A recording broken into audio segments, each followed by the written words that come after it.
नमस्कार बच्चों। आज के इस वीडियो में हम सिलिकॉन कंट्रोल रेक्टिफायर जिसका सिनोनिम्स थारिस्टर है उसके प्रोटेक्शन की हम बात करेंगे। तो आज का हमारा टाइटल है थारिस्टर प्रोटेक्शन मेथड्स। अब प्रोटेक्शन के मेथड समझने से पहले सबसे ज्यादा जरूरी ये जानना है कि प्रोटेक्शन क्यों करना है और किसका करना है।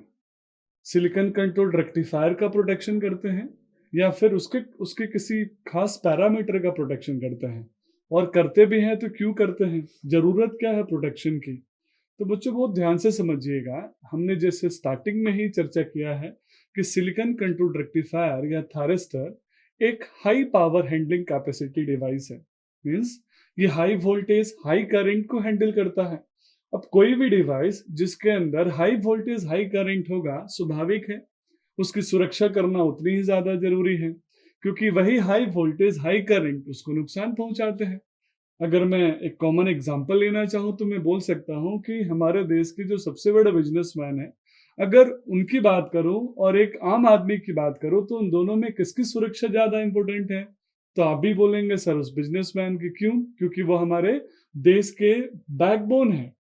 अगर इंसानियत के नाते बोले तो दोनों की जरूरत है, लेकिन ज्यादा इंपॉर्टेंट कौन किसके लिए है? ज्यादा वीआईपी सुरक्षा हम किसको देते हैं? उन लोगों को देते हैं जिनके ऊपर ज्यादा खतरा होता है, जो कि दुनिया में जिनकी एक आइडेंटिटी है। सेम वैसे ही जब silicon controlled rectifier high power high voltage high current पे ऑपरेट हो रहा है, तो आप समझ रहे हैं ना कि उसके अंदर रिस्क ज्यादा है, उसके डैमेज होने के चांसेस ज्यादा है। तो उस हर कंपोनेंट जिसकी वजह से मेरा सिलिकॉन कंट्रोल रेक्टिफायर डैमेज हो सकता है, उन सभी से हम उसको प्रोटेक्ट करते हैं। मेरे नाम बताने से पहले मैं उम्मीद करूंगा कि आप इस बात को दिमाग में सोचे, ऐसे कौन कौन से पैरामीटर्स हैं जिनसे आप इस डिवाइस को प्रोटेक्ट करेंगे। तो चलिए एक एक करके हम दोनों साथ में डिस्कस करते हैं। सबसे पहला जो सिलिकॉन कंट्रोल रेक्टिफायर का प्रोटेक्शन होगा वो होगा रेटेड वोल्टेज से। अब रेटेड वोल्टेज क्यों बोला बच्चों मैंने? क्योंकि हर डिवाइस का एक सेफ ऑपरेटिंग वोल्टेज होता है, SOV। सेफ ऑपरेटिंग वोल्टेज के अगर बियॉन्ड मैंने वोल्टेज अप्लाई कर दिया तो स्वाभाविक है वो उसकी कैपेसिटी से बियॉन्ड होगा और वो डैमेज हो जाएगा। जैसे आप कोई भी अपने डेली यूज होने वाले लाइफ में कोई भी कॉमन एग्जांपल ले सकते हैं कि एक रेटेड वैल्यू तक अगर वो ओके काम करता है, अगर उससे ज्यादा आप उस पर लोड डालेंगे तो वो डिवाइस तुरंत डैमेज हो जाता है। सेम ऐसे ही बच्चों, जब हम अपने डिवाइस में रेटेड वोल्टेज से ज्यादा वोल्टेज अप्लाई करते हैं किसी अनहेल्दी कंडीशन में, फॉल्टी कंडीशन में, उस कंडीशन में मेरा silicon control rectifier over heat होकर डैमेज हो जाता है।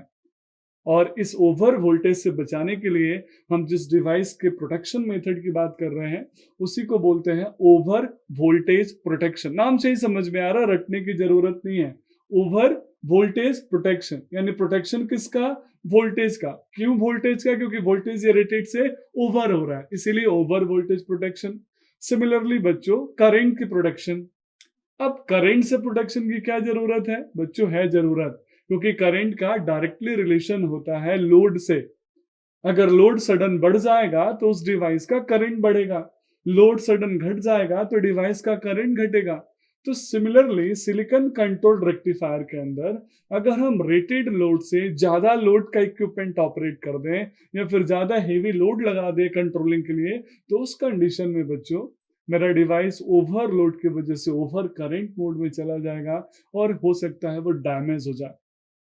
तो स्वाभाविक है मुझे करंट रेटेड ही देना होगा, और उसी रेटेड करंट से हमें अपने डिवाइस को कंट्रोल करने के लिए ओवर करंट प्रोटेक्शन करना पड़ता है। जैसे सिलिकॉन कंट्रोल रेक्टिफायर के एक एग्जांपल लूं तो उसका 3000 एम्पियर उसका रेटेड करंट है।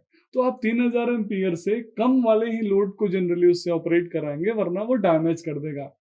अब तीसरा है बच्चों high DV by D protection. यहाँ ये कैसे आ गया? क्योंकि हमने ओवर वोल्टेज की तो बात कर ली थी।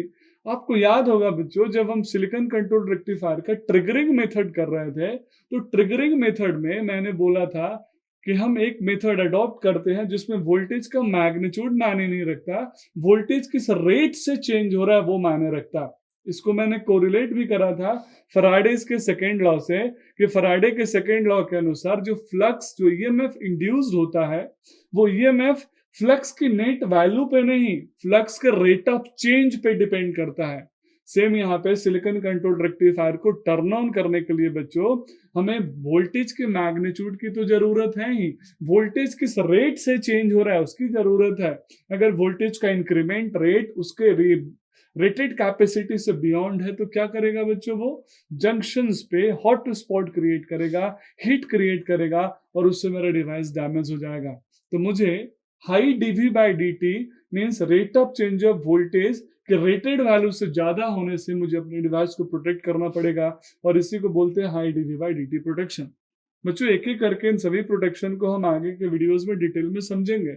अभी हम बात करते हैं अगले प्रोटेक्शन की, that is called DI by D T protection. अभी आपने देखा जब हम डिवाइस को पिछले वीडियो में टर्न ऑन से टर्न ऑफ मोड में लेके आ रहे थे तो वहां पे मैंने suddenly DI by D T rate से करंट को चेंज किया था। आपको वो ग्राफ याद आ रहा होगा अगर आप इमेजिन कर पा रहे हैं तो हमने डीआई बाई डी टी से उसको डिक्रीज किया था। अगर वो डीआई बाई डी टी उसके सेफ ऑपरेटिंग करंट से एम्पियर से अगर ज्यादा हो गया तो क्या होगा, वहां पे जंक्शन जो J2 जंक्शन था, J3 जंक्शन था, वहां पे हॉट स्पॉट क्रिएट होगा, एक्सेस हीटिंग होगी और वो हीट सिंक भी अब्सॉर्ब नहीं कर पाएगा और उसके आयंस एक दूसरे को रिकम्बाइन होने की जगह पे बर्न आउट कर देंगे, बर्न आउट हो जाएंगे, जल जाएंगे। तो हमें rated DI by D T से बियॉन्ड के लिए हम अपने डिवाइस को प्रोटेक्ट करना पड़ेगा। और सबसे इंपॉर्टेंट आपको याद होगा एक हमने ट्रिगरिंग मेथड में चर्चा करा था, थर्मल ट्रिगरिंग।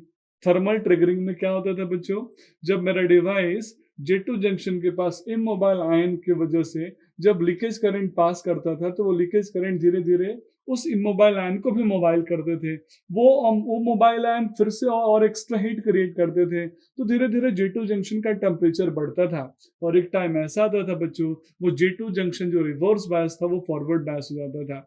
लेकिन अगर वो जो टेम्परेचर राइज है अगर रेटेड वैल्यू से बियॉन्ड हुआ तो आप जानते हैं मेरा J2 जंक्शन डैमेज हो जाएगा, मेरा silicon control rectifier burn out हो जाएगा और इसीलिए मुझे अपने डिवाइस का प्रोटेक्शन करना पड़ेगा। किससे, एक्सेसिव हीट से। और हीट का मतलब ही होता है थर्मल, इसीलिए हम बोलते हैं थर्मल प्रोटेक्शन। लाइट प्रोटेक्शन आपको याद होगा, लाइट ट्रिगरिंग मेथड में भी यही कुछ ऐसा कंसेप्ट था कि हम लाइट से ट्रिगर करते थे, हम गेट टर्मिनल को रिमूव करके वहां लाइट इंसर्ट करते थे, वहां पे भी हॉट स्पॉट बनने का, हाई टेम्परेचर बनने का चांस ज्यादा होता है। तो उस प्रोटेक्शन को भी हम यहीं पे डिस्कस कर लेंगे। तो इस तरीके से बच्चों बेसिकली हमने 5 प्रोटेक्शन मेथड के बारे में समझना है सिलिकॉन कंट्रोल रेक्टिफायर या SCR के। मैं रिकॉल कर लेता हूँ, over voltage protection, over current protection, D V by D T protection, D I by D T protection और सबसे लास्ट में थर्मल प्रोटेक्शन। तो चलिए अगले वीडियो में हम सबसे पहले प्रोटेक्शन मेथड का चर्चा करेंगे। That's all about this video. Thank you very much.